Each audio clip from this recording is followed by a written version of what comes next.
پیارے آقا صلی اللہ علیہ وسلم کے دیدار کے لیے ان کو کھول کے رکھا ہوا اور بند بھی ان کے دیدار کے لیے ہی کرتے ہیں۔ غوث پاک سرکار رضی اللہ تعالیٰ عنہ کو خواب میں رسول اللہ صلی اللہ علیہ وسلم کی زیارت نصیب ہوئی۔ عرض کی یا رسول اللہ صلی اللہ علیہ وسلم، یہ درود پاک اس کی فضیلت میں نے پڑھی ہے کہ 50,000 مرتبہ ثواب ملتا ہے ایک مرتبہ پڑھنے پر۔ تو اللہ پاک کے آخری نبی صلی اللہ علیہ وسلم نے تصدیق فرمائی کہ 50,000 مرتبہ نہیں بلکہ 70,000 مرتبہ ثواب ملتا ہے۔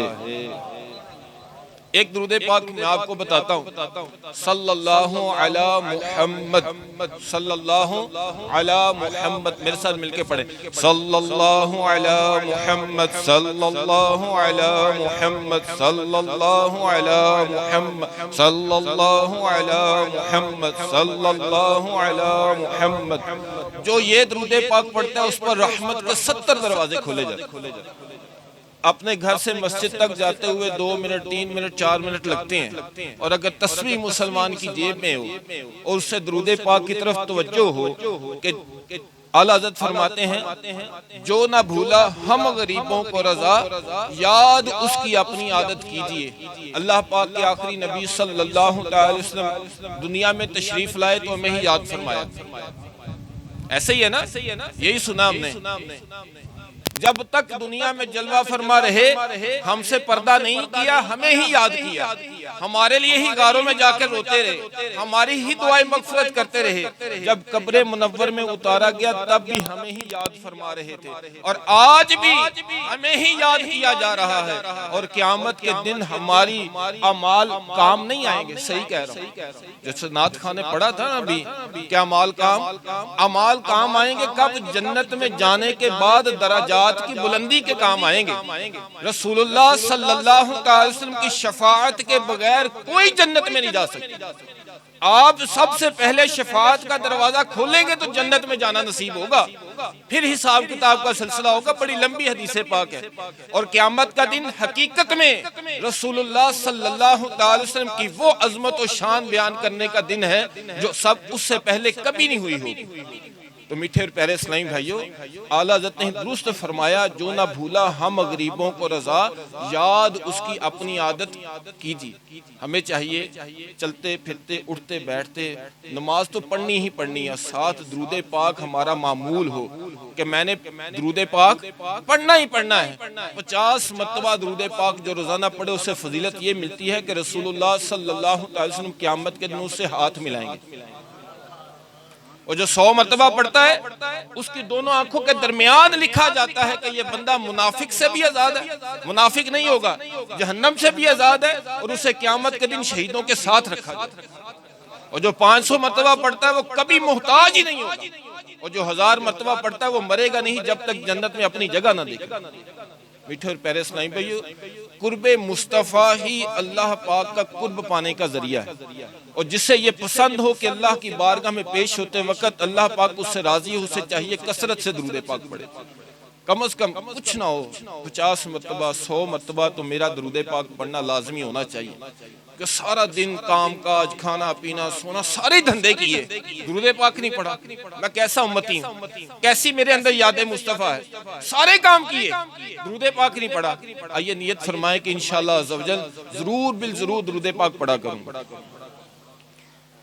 عاشق سب سے بڑے عاشق صحابہ اکرام علیہم رضوان ہیں۔ رسول اللہ صلی اللہ علیہ وسلم سے محبت کرنے میں ان سے بڑھ کر کوئی نہیں ہے۔ جیسی محبت انہوں نے فرمائی ہم ان جیسی کر بھی نہیں سکتے۔ اللہ پاک کرے ان کی محبت کا صدقے کی کچھ جھلک، کچھ عکس، اس کا قطرہ بھی نہیں ہم پا سکتے، اس کا قطرہ بھی ہم، اس کی عکس ہی ہم پر پڑھ دینا تو شاید سچے عاشق رسول بن جائے۔ اللہ کرے وہ ہمیں مل جائے۔ صحابہ اکرام علیہم رضوان کا معمول ایسا تھا کہ وہ رسول اللہ صلی اللہ علیہ وسلم کو جو کرتا ہوا دیکھتے تھے اس کو یاد بھی رکھتے تھے، اور جب موقع ملتا تھا اس کو کرتے بھی تھے۔ جب اس کام کو کرنے کا وقت آتا تھا اس کو یاد بھی رکھتے تھے اور ایک کرتے تھے۔ آئیے ایک واقعہ حضرت عثمان غنی رضی اللہ تعالیٰ عنہ کا آپ کو سناتا ہوں۔ ایک موقع پر ایک مقام ایسا تھا کہ اس مقام پر جب پہنچے پانی منگوایا، پانی منگوانے کے بعد وضو کیا، وضو کرنے کے بعد مسکرا دیے، 3 کام کیے۔ اس مقام پر پہنچنے کے بعد وہ مقام آیا، پانی منگوایا، وضو کیا، پھر مسکرائے، پھر چوتھا کام کیا کیا؟ پوچھتے ہیں میں کیوں مسکرایا، میں کیوں مسکرایا؟ عرض کی اللہ اور اس کا رسول بہتر جانتے ہیں آپ کیوں مسکرائے۔ آپ نے فرمایا یہی مقام تھا، رسول اللہ صلی اللہ علیہ وسلم نے پانی منگوایا تھا، وضو کیا تھا، پھر مسکرائے تھے، اور پھر پوچھا تھا کہ میں کیوں مسکرایا، تو فرمایا تھا کہ جو وضو کرتا ہے اس میں وضو کرنے سے چہرہ دھوتے وقت چہرے کے، ہاتھ دھوتے وقت ہاتھوں کے، سر کا مسح کرتے وقت سر کے، اور پاؤں دھوتے وقت پاؤں کے گناہ جھڑ جاتے ہیں۔ یہ وضو کرنے کی فضیلت ہے۔ اور مفتی احمد یار خان نعیمی فرماتے ہیں ایسا نہیں ہوگا کہ ہاتھ دھونے سے صرف ہاتھوں کے ہی جڑیں، چہرہ دھونے سے چہرے کے دھلیں، یا سر دھونے سے صرف سر کے اوپر والے گناہ دھلیں، یا پاؤں دھونے سے پاؤں کے گناہ دھلیں۔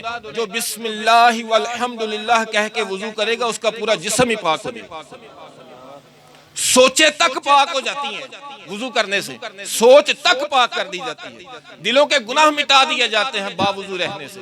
جسے یہ پسند ہونا کہ میں صحیح و سالم رہوں، میں ہر وقت اللہ کی امان میں رہوں، تو اسے چاہیے کہ ہر وقت باوضو رہا۔ اتنا پیارا نسخہ ہے کہ باوضو رہنے والے کی نماز قضا نہیں ہوتی، جماعت تو بڑی دور کی بات ہے، اس کی نماز بھی قضا نہیں ہوتی، وہ جماعت کے ساتھ پہلی صف آنے میں کامیاب ہو جاتا ہے۔ ہمارے اندر اتنی خرابیاں بن چکی ہیں، ہم اتنا کچھ پیچھے دین کے معاملے میں چھوڑ آئے ہیں جس کی طرف ہماری توجہ ہی نہیں ہے، نماز نہیں پڑھتے۔ اور عثمان غنی رضی اللہ عنہ کا عمل دیکھو کہ وہ مقام بھی یاد رکھا، وہ سارے کے سارے معاملات کو بھی یاد رکھا کہ جیسے رسول اللہ صلی اللہ علیہ وسلم نے کیا ویسے ہمیں کر کے دکھایا۔ ایک اور صحابی رسول ہے، انہوں نے ایک عمل کیا، ایک سفر پر تھے، راستے میں درخت اونچا ہو چکا تھا، قصدن جان بوجھ کر اپنا امامہ اس میں الجھایا، پھر اپنے ہاتھوں سے اس کو نکالا اور پھر سفر شروع کر دیا۔ کسی نے پوچھا ایسا کیوں کیا؟ عرض کرتے ہیں، فرماتے ہیں کہ میں نے رسول اللہ صلی اللہ علیہ وسلم کو یہاں سے گزرتے دیکھا تھا، تب یہ چھوٹا تھا، آپ کا امامہ اس میں الجھ گیا تھا، آپ نے اپنے ہاتھوں سے نکالا تھا، اس ادائے مصطفیٰ کو یاد رکھا ہوا تھا اور اس کو دہرا رہے تھے۔ ادائے مصطفیٰ کو یاد رکھتے تھے اور جب موقع ملتا تھا اس کو ادا کرتے۔ اور ایک رسول اللہ صلی اللہ علیہ وسلم کی ادا ایسی ہے کہ جس کا ہم سب کو پتہ ہے، جس ادا کا ہم سب کو پتہ ہے، اور وہ ایسی ادا ہے کہ اللہ پاک نے آپ کو معراج کی رات تحفہ پیش فرمایا تھا، اور وہ نماز، اور ہم نماز نہیں پڑھتے۔ ایک بزرگ فرماتے ہیں کہ میں ایک رومی عیسائی میرا دوست تھا، وہ جب مسلمان ہو گیا تو میں نے اس سے مسلمان ہونے کی وجہ پوچھی، تو وہ کہتا ہے کہ ایک علاقے پر ہم نے حملہ کیا، مسلمانوں کو قید کر لیا۔ کہتا ہے میں نے اکیلے نے 10 مسلمان قید کر لیے، اکیلے نے 10 مسلمان قید کیے۔ میری ایک بہت بڑی حویلی تھی، وہاں پر میرے نوکر چاکر تھے، میرا کام بڑا وسیع تھا۔ میں نے وہ جتنے 10 مسلمان قیدی کیے تھے وہ میں نے اپنے خادموں کو دے دیے کہ تم ان کی خدمت سے لو۔ انہوں نے کیا کیا؟ انہوں نے انہیں نا خچروں پر مال لادنے پہنچانے ان کاموں میں مسلمان قیدیوں کو لگا دیا۔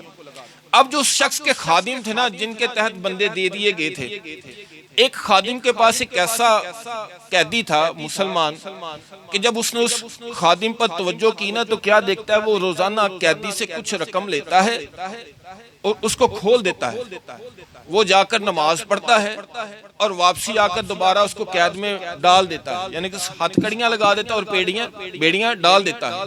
اس نے بڑے غور سے دیکھا، پھر اپنے خادم سے پوچھا یہ تجھے کیا دیتا ہے؟ کہتا ہے روزانہ ایک نماز کے لیے 1 سونے کا سکہ دیتا ہے۔ اب یہ پریشان ہوا، یہ تو قیدی ہے، اس کے پاس سونے کا سکہ کہاں سے آیا؟ پھر اس سے اپنے خادم سے پوچھتا ہے اس کے پاس مال ہے؟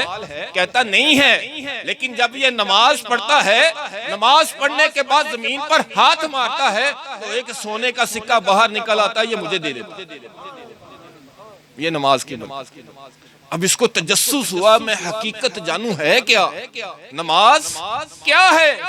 اس نے اگلے دن اپنے اسی خادم کا لباس پہنا اور اس جگہ کھڑا ہو گیا۔ ظہر کی نماز کا وقت ہوا تو اس نے اس کی طرف اشارہ کیا کہ مجھے کھول دے، میں نے نماز پڑھنی ہے، میں 1 سونے کا سکہ تجھے دوں گا۔ اس نے کہا 1 نہیں 2 سونے کے سکے لوں گا۔ طے ہو گیا، 2 سونے کے سکے دوں گا۔ نماز ظہر پڑھی، زمین پر ہاتھ مارا، 2 سونے کے سکے نکلے، جا کر دے دیے۔ پھر آ کر قید ہو گیا، عصر کی نماز کا وقت ہوا، اب طے ہوئے 5 سونے کے سکے۔ ظہر عصر کی نماز کے لیے اس کو کھولا گیا، عصر کی نماز پڑھی، زمین پر ہاتھ مارا، 5 سونے کے سکے نکلے، دے دیے گئے۔ مغرب کی نماز کا وقت ہوا، 10 سونے کے سکے طے ہوئے، نماز مغرب پڑھی، زمین پر ہاتھ مارا، 10 سونے کے سکے نکل آئے، اسے دے دیے گئے۔ عشاء کی نماز کا وقت ہوا، 20 سونے کے سکے طے ہوئے، نماز عشاء ادا کی، زمین پر ہاتھ مارا، 20 سونے کے سکے نکلے، اسے دے دیے گئے۔ اب یہ جو شخص تھا نا، جو عیسائی تھا، رومی تھا، اس نے سمجھ لیا کہ یقیناً اللہ پاک کا مقرب بندہ ہے۔ اللہ پاک کے ایک ہونے پر، اللہ پاک کے وجود پر عیسائی بھی یقین کرتے ہیں، یہ تو آپ کو بھی پتا ہے۔ اس نے سمجھ لیا کہ یہ اللہ پاک کا نیک بندہ ہے۔ اب اس نے اس کی تعظیم و توقیر یعنی عزت دینی شروع کی، اللہ پاک کا نیک بندہ، میں اس کو عزت دیتا ہوں۔ پھر اس کو اگلے دن اپنے پاس بلایا اور اسے اختیار دیا کہ اگر یہاں رہنا چاہتے ہو یہیں رہو، اور اگر اپنے شہر جانا چاہتے ہو تو اپنے شہر چلے جاؤ۔ اس نے کہا میں نے اپنے شہر جانا ہے، جانے کے لیے کچھ سامان دیا، اپنے کچھ خادم ساتھ دیے کہ تجھے تیرے شہر تک چھوڑ آتے ہیں۔ اس کے شہر تک جانے کا فاصلہ 5 دن جانے کا، 5 دن آنے کا تھا۔ سفر شروع ہوا، خادم 6 دن کے بعد واپس آ گئے۔ پوچھا گیا سفر تو 10 دن کا تھا، 6 دن میں کیسے آگے؟ کہتے جاتے وقت تو آنن فانن چلے گئے، واپسی آتے وقت وہی 5 دن گزار کر آئے۔ وہ شخص جو رومی تھا، ایک مسلمان کے سچے دل کے ساتھ نماز پڑھنے کی وجہ سے اللہ پاک نے اسے وہ انعام دیا کہ وہ ایک رومی مسلمان ہو۔ آج بھی اگر مسلمان شوق کے ساتھ، ذوق کے ساتھ، محبت کے ساتھ نماز ادا فرمائے تو دنیا اور آخرت میں ایسی کوئی بھلائی جو اسے نصیب نہ ہو۔ چند گھنٹے پہلے میں ایک بیان سن رہا تھا ایک عالم دین کا، فرماتے ہیں چوری اگر کسی کو کرتا ہوا دیکھے نا، مجھ سے نفرت کرتے ہیں کہ یہ چور ہے۔ زانی کو دیکھ لینا زنا کرتے ہوئے تو شدید نفرت کرتے ہیں۔ سود کھانے والے کو دیکھ لینا سود کھاتے ہوئے شدید نفرت کرتے ہیں۔ جھوٹ میرے ساتھ کوئی ایک بول دینا اسے ہم ساری عمر منہ نہیں لگاتے، یہ جھوٹا ہے۔ ایسے معاشرے میں وہ برائیاں جن کو ہم بہت بڑا تصور کرتے ہیں اور نماز نہ پڑھنے کو تصور ہی نہیں کرتے، سمجھتے ہی کچھ نہیں۔ فرماتے جبکہ ان الصلاۃ تنہی عن الفحشاء والمنکر، کہ نماز بے حیائی اور برائی سے روکتی ہے۔ یہ جتنی برائیاں ہیں ان سب کا خاتمے کے لیے نماز ضروری ہے۔ نماز نہیں پڑھے گا تو سچا نہیں ہو سکے گا، نماز نہیں پڑھے گا شراب، زنا، جوا، ڈکیتی، سود، یہ رشوتیں، ان سب کاموں سے نماز بچاتی ہے۔ سچے نمازی بن جاؤ، ساری اچھائیاں تمہارے اندر سمٹ کر آ جائیں گی۔ نمازی ہمیں سچے بننے کی، بڑے نعرے لگائیں، نمازی نہ بنے، کیسی بات ہے؟ ہمیں نمازی بننا۔ مسلمان ہی کیا جو نمازی نہ ہو۔ داڑھی اور امامہ کافر اور مسلمان میں فرق نہیں ہے، فرق مسلمان اور کافر میں نماز کا ہے۔ کافر نماز نہیں پڑھتا اور مسلمان نماز پڑھتا ہے۔ میٹھے اسلامی بھائیوں، آئیے چھوٹی سی محفل ہے، اللہ پاک اس کی ہمیں برکت عطا فرمائے، اس کے جو فیض و برکات ہیں وہ ہمیں سمیٹنا نصیب فرمائے۔ ٹھیک ایسا ہی ہے نا، اللہ کرے ہم سچے نمازی بن کے جو نمازوں میں ہماری سستی ہے نا اسے چھوڑ دیں۔ یقین تو یار کرو کہ میں اللہ کا دیا ہوا کھاتا ہوں، اس کا دیا ہوا پہنتا ہوں، اس کے ملک میں رہتا ہوں، کوئی چیز ایسی نہیں ہے جو میرے اختیار میں ہو۔ ایک گندم کا دانہ پیدا کرنے کی طاقت میرے اندر نہیں ہے۔ سانس لیتا ہوں، سانس میں ایک سانس پیدا کرنے کی طاقت نہیں ہے۔ پانی پیتا ہوں، اس کا ایک قطرہ پیدا کرنے کی طاقت نہیں ہے، میں نماز نہیں پڑھتا۔ جس کا سب کچھ ہے اس کی عبادت نہیں کرتا، اس کے حضور نہیں جھکتا، اس کو رب مانتا ہوں لیکن اس کی عبادت نہیں کرتا۔ یہ بھی مانتا ہوں کہ اس کے علاوہ عبادت کے کوئی لائق نہیں ہے اور عبادت نہیں کرتا۔ کیسا مسلمان ہے؟ مسلمان کا مطلب ہے اپنے سر کو سر تسلیم خم کر دینا کہ میں نے اللہ کے احکامات کے آگے اپنے آپ کو جھکا دیا ہے، رب مانتے ہوئے اس کی عبادت نہیں کرتا۔ اللہ پاک ہمیں سچا نمازی بنائے، پکا نمازی بنائے کہ میری کوئی نماز قضا نہ ہو، فجر میں میری آنکھ کھلے، ظہر کے وقت کام کاج مجھے نماز سے نہ روکے، عصر کے وقت بھی کام کاج مجھے نماز سے نہ روکے، مغرب میں مجھے کام کاج سے واپسی تھکاوٹ نہ روکے، اور عشاء کی نماز میں ذوق و شوق کے ساتھ پڑھتا ہوں۔ اللہ کرے ہمیں نماز کا ذوق مل جائے، شوق مل جائے، محبت مل جائے، لذتیں مل جائیں۔ اور بعض اوقات کچھ لوگ نماز نہیں پڑھتے، اس کی بڑی وجہ انہیں نماز پڑھنا نہیں آتا۔ ایک تو پڑھنے آتی ہے، پڑھتے نہیں۔ اگر معاشرے میں سروے کرنے جاؤ نا تو اب 80% لوگ ایسے ملیں گے جنہیں نماز آتی نہیں، اس وجہ سے نماز نہیں پڑھتے۔ آؤ اچھے ماحول کے ساتھ منسلک کو نمازی بھی بنائیں گے اور نماز پڑھنا بھی سکھائیں گے۔ اللہ پاک ہمیں نماز پڑھنے کی توفیق عطا فرمائے۔ ابھی ختم شریف پڑھا جائے گا۔